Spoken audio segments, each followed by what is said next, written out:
Kwanza niseme kitu kimoja. Tuwapongeze sana viongozi wetu wa Dar es Salaam Africans, Engineer Hersi rais wetu, Arafati na viongozi wote kwa ujumla na technical bench kwa kazi kubwa ambayo wamekuwa wakifanya. Wamefanya kazi kubwa sana kuandaa timu na kufikia hapo ilipokuwa. Hakika wamedeserve kuwa mabingwa. Wamefanya vizuri sana. Umoja wao viongozi, mshikamano wa wanachama, mshikamano wa technical bench na wachezaji kwa ujumla. Pia vile vile tumpongeze kocha wetu kwa kuwaamini vijana wake. Kuna waliokuwa wengi hawakutegemea kumuona Azizi Adabwile akicheza katika kiungo mkabaji pale. Nataka niwaambie kuanzia leo, Azizi Adabwile ni kiungo bora, ni daktari bora wa maradhi yote ambayo ni sugu katika eneo la kiungo mkabaji.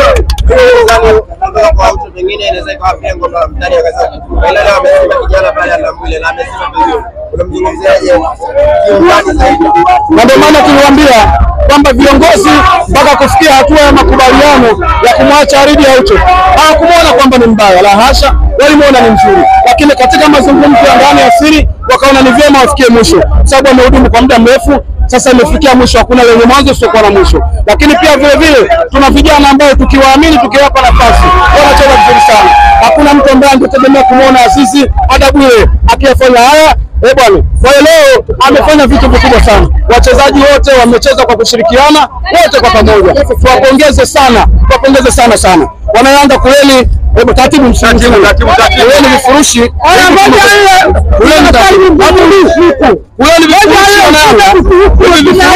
Ni vya mediali.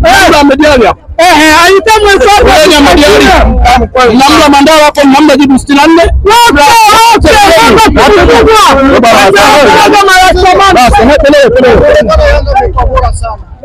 Mnapokutana na mtani, maana yake hii inaonesha wazi mara sita na mkanda mtani baki 4 tu kutimia. Inaonekana ni wazi kama watajipanga inaonekana itafika hatua mtani atakimbia. Nataka niwaambie kitu kimoja. Nataka mkawaambie siri ya mafanikio ya Dar es Salaam Africans. Kitu cha kwanza ni umoja, mshikamano wa viongozi wote wa Yanga, kuanzia ngazi ya rais, makamu mpaka na wanachama na viongozi wote wa matawi.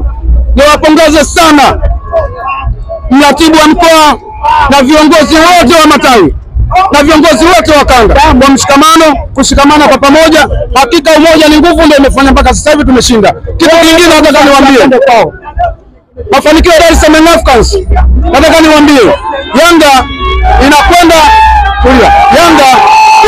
kutoa sadaka kwa watoto yatima. Nafikiri wote mshuhudia. Inawafikia watoto wasiojiweza, inawapa sadaka.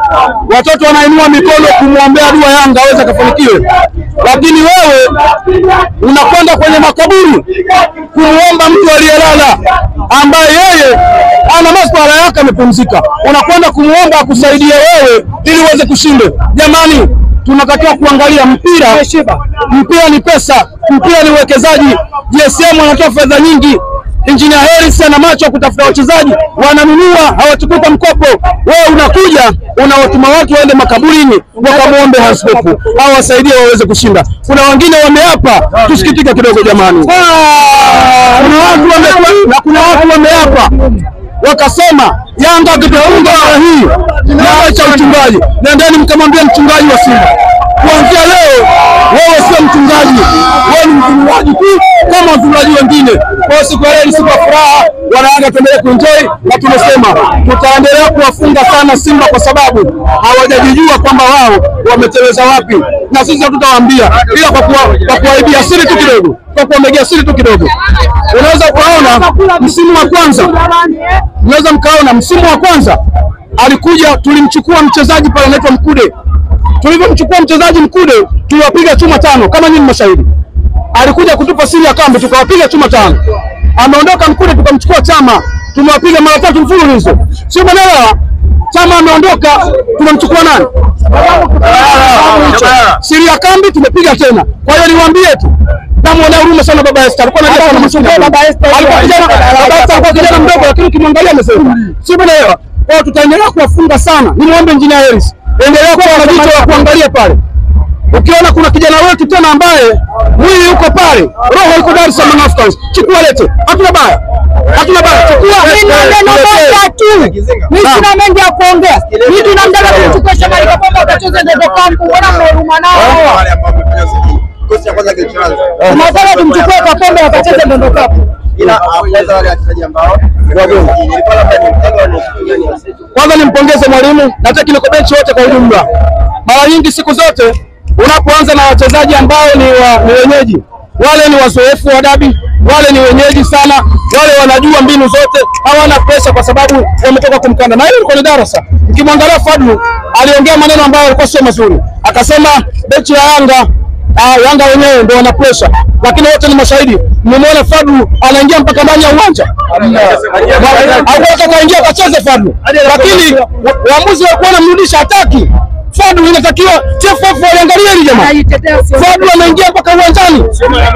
Fadlu anaingia mpaka uwanjani. Kwa hiyo hata mara mbili mpango wa mwalimu wa kuhakikisha anaanza kikosi ambacho ni kile cha wazoefu. Nimpongeze sana kwa kweli. Amefanya jambo kubwa sana. Walikuwa hawana pressure wametulia, lakini baadaye akaanza kuweka maingizo mapya.